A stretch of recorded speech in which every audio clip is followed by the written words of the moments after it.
All right, good Monday morning, everyone. Meteorologist Jonathan Wendt here. I hope everyone had a chance to enjoy the weekend. Not that bad of a weekend for us. We did have some clouds and some sunshine, but also just a fairly nice weekend.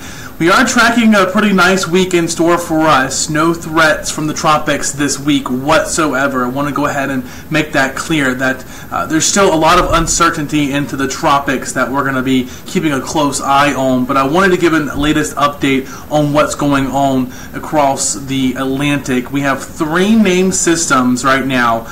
Tropical Depression Lee, which was formed into a tropical storm, it has weakened now, and it is not going to be a threat to the United States. But we have Jose and Maria that we're keeping a very close eye on. So let's go ahead and get straight to the graphics here. You can see the storms that we're tracking. These are the three storms. Lee is way out here in the eastern Atlantic, and again is a tropical depression. You can see the forecast track. Not expected to really do a whole lot. It's a fish storm and it's dying out. So that is some good news. Let me move my camera down here just real quickly, and we'll zoom into to Hurricane Jose. Jose is a Category 1 storm, and you can see the forecast track well away from the Carolinas. No major issues there, but it is going to skirt up towards the New England area where they do have tropical storm warnings in effect for the Northeast today and the next couple of days, because they will see some impacts, some wind impacts there. You'll notice, though, the forecast kind of gets uncertain beyond going into Monday or going into Wednesday and Thursday, and that's because there's still some uncertainty as far as what Jose is going to do. Now, Jose is going to play a key factor in what happens with Maria. We're going to talk a bit about that here in just a few minutes, but I wanted to point that out quickly because Jose is actually weakening. In fact, the hurricane hunters have been in it today, and they've also found that it is pretty much weakening. Winds now down to 75 miles per hour. You can actually see some drier air coming in on the back side of this storm, so it's losing its punch. It's losing its characteristics. It's asymmetrical. A lot of the convection bands are on the northern side of the center of location. So that basically tells me that it's a weakening storm, and it's not expected to gain a whole lot of strength. And it is forecasted to lose strength and go into the tropical storm. Hurricane Maria, it is rapidly intensifying this morning, and it is going to intensify continually as we go through the morning hours and through the day as well. Right now, it is a Category 3 storm with winds of 120 miles per hour, moving towards the west-northwest at about 10 miles per hour. Pressure right now is at 959. You can see it is bearing down there on the Lesser Antilles and the islands of Guadalupe, and the forecast track takes this over the islands today and over Puerto Rico as we head into Wednesday going into Thursday as a Category 4 storm. So close to the same path that Irma took. So going to be very devastating for those islands there. It's going to be a large storm for them. As we go further in time, the official forecast track from the National Hurricane Center takes this towards the Bahama area by this weekend. And then beyond that, there's still a lot of uncertainty as to, is Maria going to curve out to sea, or is she going to continue on a westerly track towards the United States? So at this point, I know a lot of people are asking, is this going to hit Myrtle Beach? What can we expect? It's way too early to tell what's going to happen. So right now, we can't even talk about potential impacts because we're 7 to 9 days out from any potential impacts, if at all, that we see. So something that we are keeping a close eye on, but this is the latest. And everyone always looks at that center line. I don't want you to look at the center line, and here's why. This is the cone of uncertainty for a reason. The storm could go, this is about 220 miles wide, the cone of uncertainty to the east, and close to roughly, a little over 200 miles wide to the west. And so that's how far Maria could track. Maria could easily just do one of these and go out to sea, or she could take that westerly track and do something like this. So that's why there's that cone. because you don't want to look at the center line. This forecast track is going to change. I'm pretty sure of that. As we've seen in the past, the models have been shifting with Irma. They're more than likely going to shift with Maria. So let's take a look here at the forecast spaghetti plots here.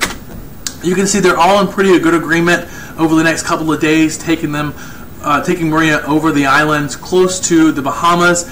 And you'll see that there's a chunk that curves Maria out to sea.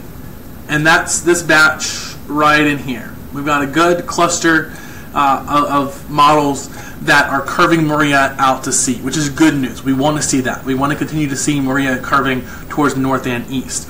However, there are quite a bit of models that get, if not to the southeast coast, very close to the southeast coast, and that is why we really cannot rule out a potential impact towards the southeast coast. So is it something to panic about right now? No. Is it something to keep in the back of your mind? Yes. And that's what we're going to be doing as we head into the next couple of days. We're going to keep a close eye on this and keep the forecast track in play.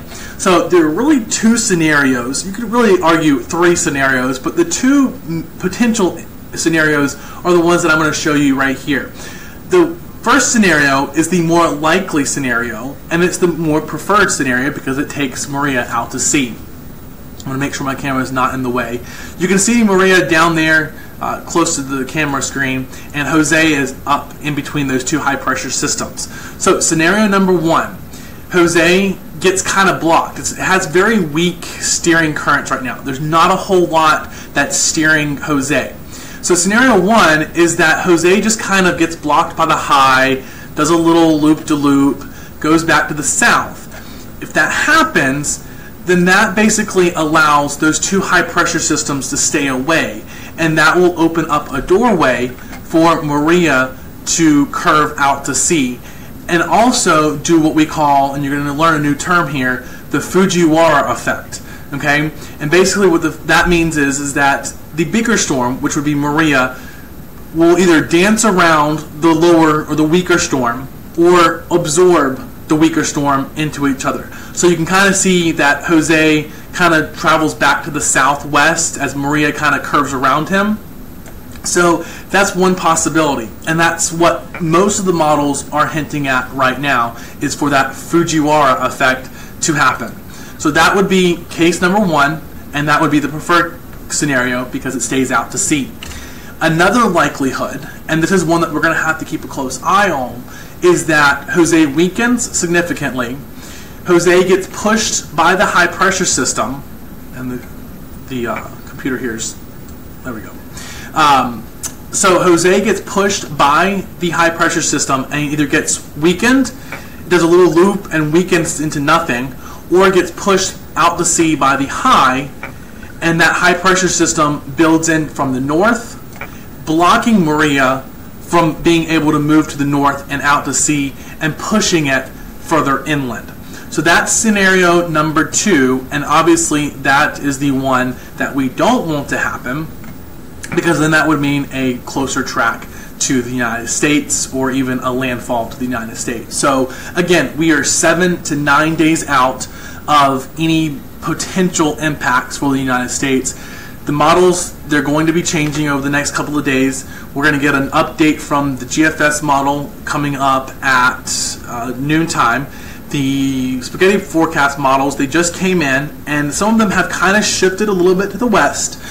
And probably just like with Irma, we're going to see them shifting over the couple of days. And more than likely by Thursday to Friday of this week, we're going to have a really good idea where Irma's going to go. Or Maria. See, we've been talking about Irma for so long that I keep wanting to say Irma, but Maria, we're going to have a really good idea of where Maria is going to go by then. It's the same scenario that we had with Irma, is that unfortunately there's not a whole lot of troughs digging in to kind of pick this system up. There's no steering currents, and it's just whether or not Jose sticks around to kind of pull Irma away, or does it go ahead and go out to sea, keeping Irma close to the coast. So Again, we're going to have another Facebook update from Frank Johnson tonight at 8 o'clock. We're going to continue to do these Facebook updates every day from 11 a.m. and then each evening at 8 p.m. as well. So in the meantime, let me give you a quick little sneak peek here at this week's forecast. If I can find the graphic. Today, perfect. We're going to have some sun and clouds for the coast. Temperatures right around 85 to 86 degrees tonight. Pretty comfortable conditions. And you can see here Tuesday, Wednesday, no issues at all. Warming them back up into the upper 80s to near 90 for the PD by Wednesday. And then by Thursday, near 90 degrees as well. So it's going to be hot and humid this week with sunshine returning for us. A weak cold front's going to come through Thursday and Friday, and then we're going to see nice sunny conditions for the weekend. And then again, it's going to be what happens with Maria that we'll have to worry about for next week. So nothing in the short term, nothing in the 5 to 7 day forecast for us. But again, it is something that we are going to keep a close eye on. Hope everyone has a great Monday.